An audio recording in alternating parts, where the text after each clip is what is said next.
Subscribe to our channel, press the bell icon and never miss an update from Latestly.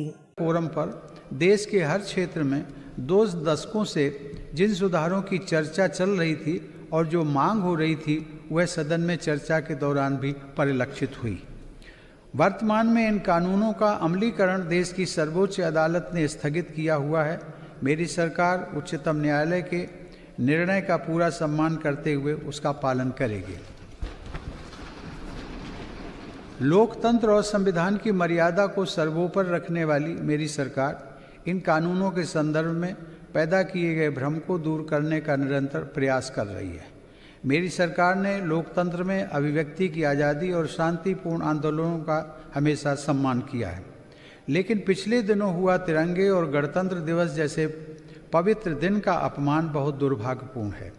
जो संविधान हमें अभिव्यक्ति की आज़ादी का अधिकार देता है, वही संविधान हमें सिखाता है कि कानून और नियम का भी उतनी ही गंभीरता से पालन करना चाहिए।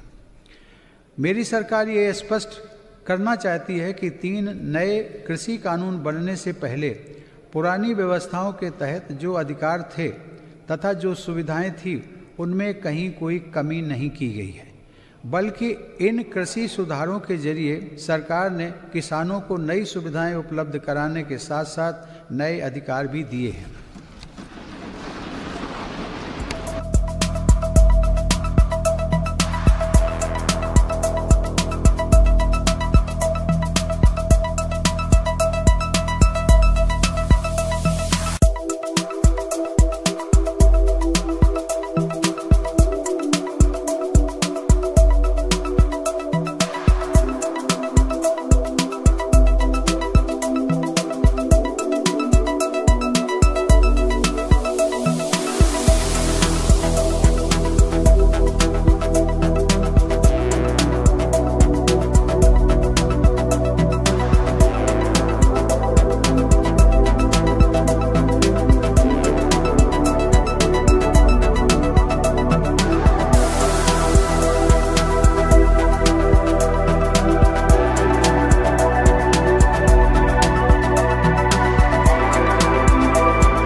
लाभकारी बनाने के लिए मेरी सरकार आधुनिक कृषि इंफ्रास्ट्रक्चर पर भी विशेष ध्यान दे रही है।